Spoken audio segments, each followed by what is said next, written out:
Mark Bloch, and this is Panscan TV. I'm here at the Center for Book Arts in New York City.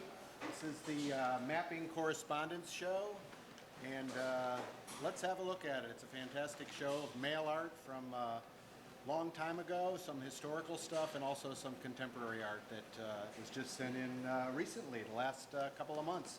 Right now it's June 27th, 2008, so let's look at the show.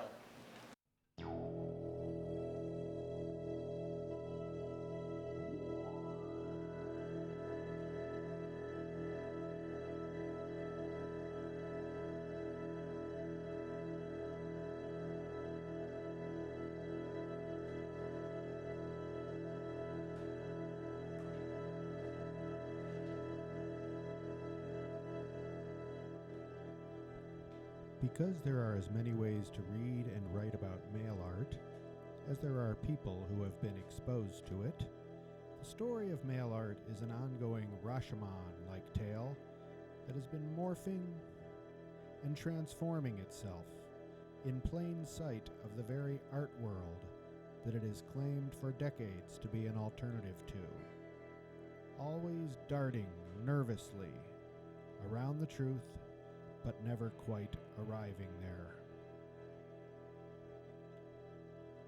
Postal art, mail art, correspondence art, the network, and the eternal network are each names for the same undefinable thing. The names refer to an international network of artists, non-artists, and anti-artists that continue to this day to exchange work through the international postal system. Postal art, or post art, as I prefer to call it, has been going on since the first postal system was created by Hammurabi. But the present eternal network has its roots in the Italian futurists who used the medium of the mail to stoke the flames of war, and Ray Johnson's New York Correspondence School, a loose-knit group of correspondents that was fully formed by 1955, but blossomed in the early 60s when the New York Correspondence School merged with artists in the international Fluxus movement, whose members in the US, France, Japan, and West Germany and elsewhere used the post by necessity to correspond about their activities and stoke the flames of low-cost anti-art for the people. Meanwhile, independent networks of artists in Central and South America and Eastern Europe, driven even more by necessity and survival than a desire for a cute way to fetishize postmarks, stamps, and other things postal, developed along similar lines. In the late 1960s and 70s, these various networks connected with each other through word of mouth, converging to create what the late Fluxus artist Robert Filliou coined the Eternal Network. He meant something else, but in some misguided quarters the name stuck and remains a viable term to introduce false complexity to a simple topic. Self-organized artist groups in Canada actually managed to figure out a way to parlay this activity into free government money, and one of them, the Image Bank, later solicited and then published lists of artists and the type of imagery each was interested in receiving. Today, the network continues to exist, connecting artists in some 50-plus countries, but now indistinguishable from communications-based creativity on the internet. It is estimated that by the time of Ray Johnson's suicide from natural causes in 1995, some 50,000 artists had participated in this network, but the actual number can never be known due to postal art's elusive qualities that are a result of its openness.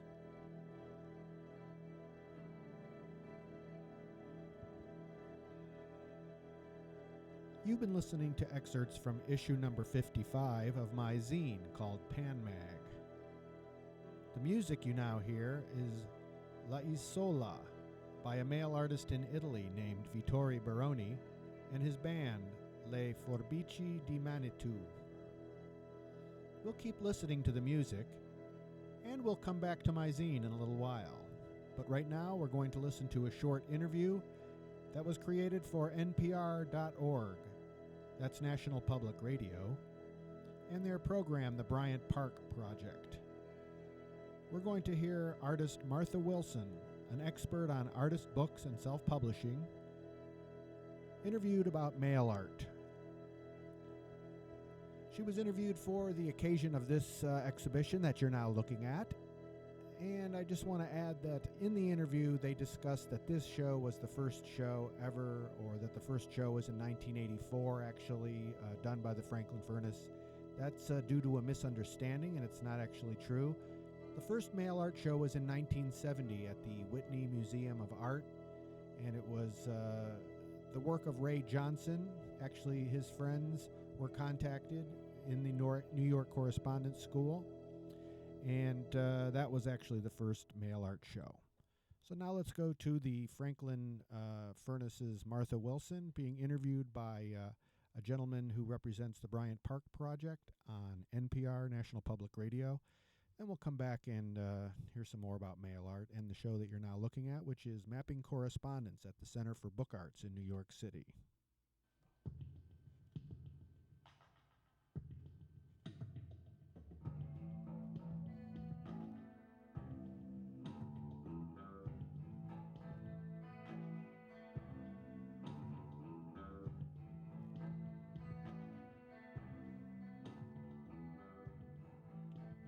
Let's stick with this theme of things you could put in the mail. Interesting things, sometimes beautiful things, and sometimes odd things. People have addressed deflated footballs or stuck cameras in cardboard and told the postal clerk to take their pictures.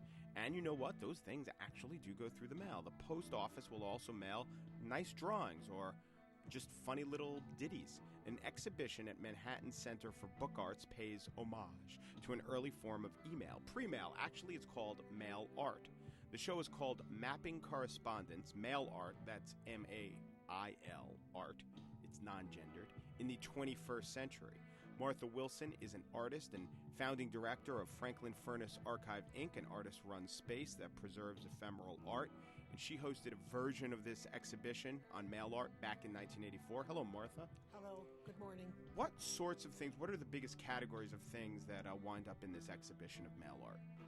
The category of mail art itself is a subset of a larger category which Franklin Furnace was founded to collect and exhibit, which came to be known as artist books, a misnomer because we think of a book as an object which has information in it that refers outside of itself to déjeuner sur l'herbe, art history or whatever the subject of the book is. But artist books are works of art that happen to be in book form and you are usually published in editions, maybe 100, maybe 1,000, maybe 3,000 if you're an artist like Ed Ruscha who has enough money.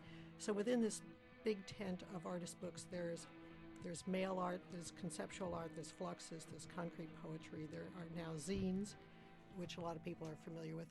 Mail art would be important because it was the first interactive art form that I believe preceded the internet itself, the thing that we're using today right now to broadcast this show. And one of the rules or unwritten rules is that when you send mail art, you should also receive mail art. It's a two-way street. Yes. The idea behind mail art is you originate a work, perhaps it's a postcard, then you send it on to somebody else. They alter it, they're allowed to change it, then they send it on to yet somebody else. This practice is a networked practice that defeats the model that we think of the solo artist standing on Mount Olympus casting his brilliant ideas down the slopes to the hoi polloi below. No, this is a democratic form. So when we go and see the exhibition, what mostly will we be seeing? Well, first of all, it's chock-a-block full of stuff. There are just, I don't know how many... The curator, Champe Smith, borrowed 65 works from Franklin Furnace's collection, which is 40 boxes, and then she went around the country and borrowed works from every... I don't even know how many works are in the show. It's thousands. And so, is it mostly pictures on postcards? Is it sending weird things to the mail? Give me a couple concrete examples if you could. Rubber stamps, collage, a watercolor or a painting on paper. There's a famous male artist who lives in Canada named Anna Banana who designs her own stamps, and those stamps are little pictures. Well, don't you need a real stamp to sell it, to send it? I believe that some things have gotten through the mail without a real stamp on them. You mean if they just look enough They like look a stamp pretty that good. that they get a postage Well, hers mark and on it? Anna Bananas are very professional looking with the perforated edges and the works. And what about sending? I've seen some pictures where they send almost, it looked like maybe a back scratcher, and attached to it was a tag, and that had the address, and they would send that through the mail. I've heard of a chair being sent through the chair. mail. Yes. And not wrapped in a box. They just put the address on the somehow chair. they got the chair to be accepted. Today, I don't know if that would happen. Yeah, I guess the Unabomber ruined things for unusual art. But is there, do some people say, oh, let's try to send the most aesthetically pleasing thing through the mail, whereas another camp says, let's try to send the wackiest thing through the mail?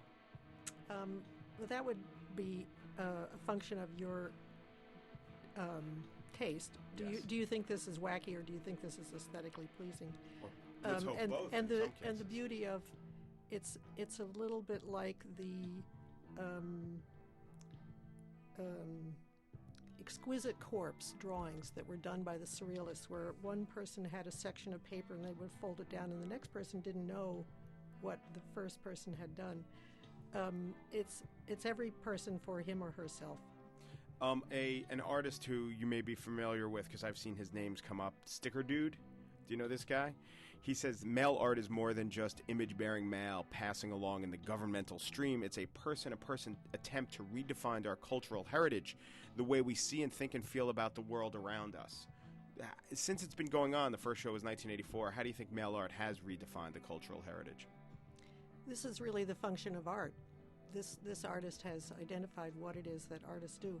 And mail artists, people who use mail art, may also make film, video, do performance works, do street works, do installation works. It's a great big world out there, and they're all trying to broadcast their ideas, and they're all trying to change the world in some incremental way, knowing full well that it's probably not going to happen, and enjoying that absurdist position that the artist is always in relation to society. While I have you here, tell me if I'm right. I think I read something that you specialize in impressions of presidential first ladies. Is that you? Yes, that's me. So who are you looking at? Michelle Obama, Cindy McCain? You're working on both of them? I don't think I could be as hot as Michelle ever, and I'm white. That's another little problem. But maybe Cindy's pretty hot too, actually. Right? She has eyes that look like a husky, a beautiful husky, Yeah. according to Katie Couric. But let me just see how good your Michelle Obama impression is. If I do this, all right, we fist bumped. So you got that down. That's a pretty good little niche. Well, Martha Wilson as Barbara Bush is up on YouTube if you want to check her out. All right, her. She says, speaking in the third person, because Martha Wilson is founder of Franklin Furnace Archive, a self-proclaimed female artist, female, M-A-I-L, get it, and a performance artist who does First Ladies. Thank you very much, Martha. Coming up on the show, we'll be doing voice recognition software on the Bryant Park Project from NPR News.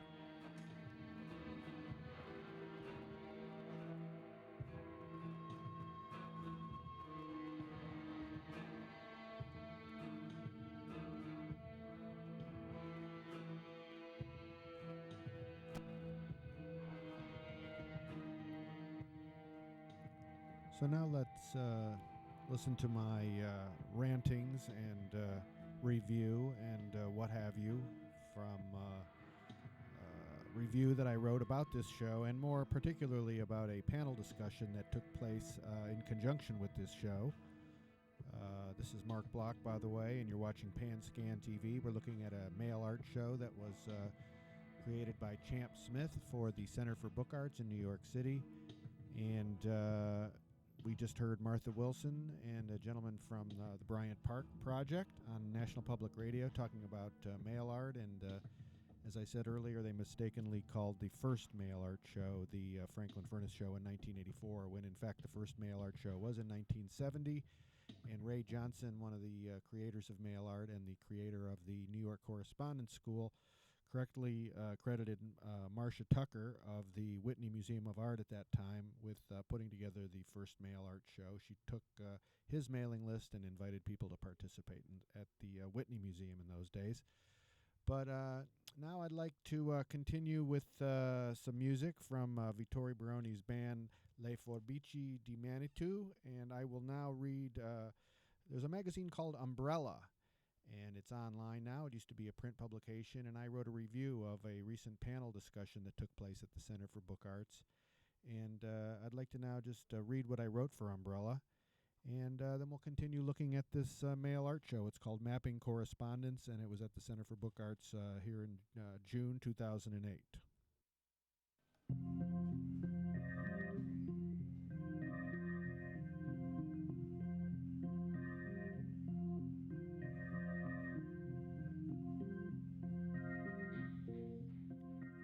So this is called Inviting Mail Artists. My name is Mark Bloch, and I wrote this for Umbrella Magazine, an online publication. It's called umbrellaonline.com. Champe Smith, an artist and printmaker in New York City who works in letterpress and collage, decided it would be a good idea to host a mail art show at the Center for Book Arts. Her idea was quite interesting, actually. She chose the name Mapping Correspondence, and it was a good concept, and the show she put together does justice to it. Her vision was to invite people to participate and then track the spreading of the information and the types of collaborative efforts that would result in the creation of the work. In this context, one thinks of diagramming a process, and there is indeed a schematic in this catalog. But to me, there are two unnecessary limitations to her exhibition. One, there doesn't seem to be enough time, latitude, or license given to allow the diagram or map to really get complex and interesting, to really let the information spread out and cover some ground. Two, limitation one could have been solved by limitation two. Several people, including me, seem to concur that while this is a lovely show, she kind of missed an opportunity when she didn't do an open call to members of the already established mail art network. These already linked-in people could have made her diagram much more interesting, thus doing justice to her title and her concept. I expect diagrams of communication to look much more complicated with many crisscrossing lines and vectors. Hers is rather tame. It creates some nice self-contained patterns, but overall it is too organized and unidimensional for my tastes. A foray into the traditional mail art network would have messed things up rapidly. Could it be she doesn't value a complicated drawing the way I do? No, the very nicely designed catalog by someone named Andre Lee does indeed sport a cover with many complex intersecting lines over a map of the world. But therein lay another self-imposed limitation. The lines are superimposed over the world. They do not connect dots on the map. It appears to be just an intriguing design element that does lure one into the concept, but it proves to be a letdown when one realizes that it does not address real relationships between real points on a map, for which data surely exists. There were many male artists on Champe's chart. Vec Rod Summers, Vittorio Baroni, Jen Ken Montgomery, Anna Banana, Carol Stetzer were all names I recognized on the diagram. Luckily, there was also an historical section to the show, and there I recognized more familiar names. Art Poole, Robin Crozier, Powell Patage, Cavallini, David Det Hobson, Buster Cleveland, Clemente Padin, and others. A contribution by the late David Cole, who collaborated on a book with Marilyn Rosenberg, luckily also found its way into this show. But what of Smith's efforts to open the field of mail art to newcomers? An interesting essay she contributed to the catalog includes 15 paragraphs describing in great detail the interactions and contributions of those that populate her schematic diagram of invited participants, preceding 4 paragraphs about mail art history and that acknowledge the past. All in all, the show was very well done, no better or worse than any other mail art show I have seen. Perhaps a show with a historical section need not have been collaged together, like every other mail art show I have ever seen. Let's face it, there is just not enough space to show mail art.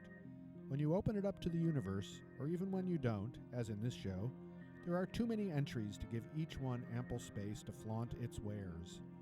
But had there been enough room, I still do not falter for opening up the network to newbies. However, some new work from more experienced male artists might have given the show more network credibility and more of an international flavor. The show hung on the walls within and around the periphery of a small cordoned-off space. A computer with a conceptual eBay-related piece by my friend Robert was situated but did not seem to be working on the west wall of the gallery area. The rest of the art was inside showcases laid out in 3 rows that contained current art as well as the historical section. It moved toward the south wall where the history lesson concluded. With some Ray Johnsons and Albert Fines that hung from up high, reminders that Ray and Albert were both friends of Richard Minsky, who founded the Center for Book Arts decades ago on Bleecker Street. The mail art show felt cramped and packed to the point of exploding. But this was much bigger, however, than Minsky's original space on Bleecker, so I was grateful that there was enough room for a mail art exhibition at all. I wondered how many people had made the trek here. The show got some decent press. One piece that caught my eye by a newcomer was a big stack of letters numbered 1 to 100. I was a little disappointed to see that they contained pages from Wikipedia defining each of those numbers. To me, the pile of 100 envelopes was intriguing, but the 100 letters inside covering the same ground was not. But I liked the way it looked at first glance, and I applaud the effort. Nearby, since Ken Montgomery is the king of lamination, his wall of art, sandwiched between layers of plexiglass, kind of sealed the deal of earning my approval. Ken, like the aforementioned Robert is a person I know from around New York, who is not necessarily one of the mail art network people. Nevertheless, it was good to see his work in this show. Champ had managed to reach some talented people, and mail art was better for it. Mail art is not dead, it's just under transformation, said Dragonfly Dream, a mail art friend who came to town with her husband Edgar just to see the show. Dragonfly seems like a newcomer to mail art, but she has been at it for a good decade now. Time flies, but I still look to her as a relative rookie, I guess. Mail art is still alive and kicking, and for me, mail art is a constantly changing, shifting, and free-flying effort, she said. When I asked her why she still did it, she said, fun, connection, and friendship, and then asked, whatever happened to guilt-free? I asked what she got from mail art that the internet doesn't offer, and she answered, with the internet, mail art has morphed into some different directions and rules. That night, last Friday, in association with Mapping Correspondence, there was a panel discussion called An Authentic and Historical Panel on the Phenomenon of Mail Art, named after the article David Zach wrote about correspondence in art in America in the early 70s. And that happened to be under glass in the historical aspect of the show.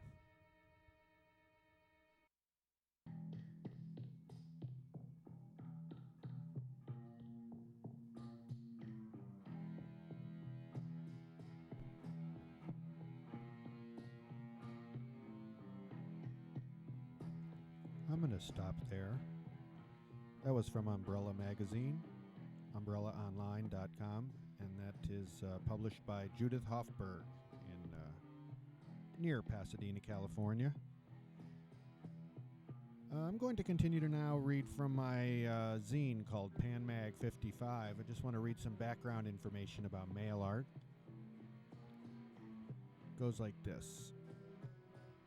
While this democratic process, which lived on long after the golden years of mail art,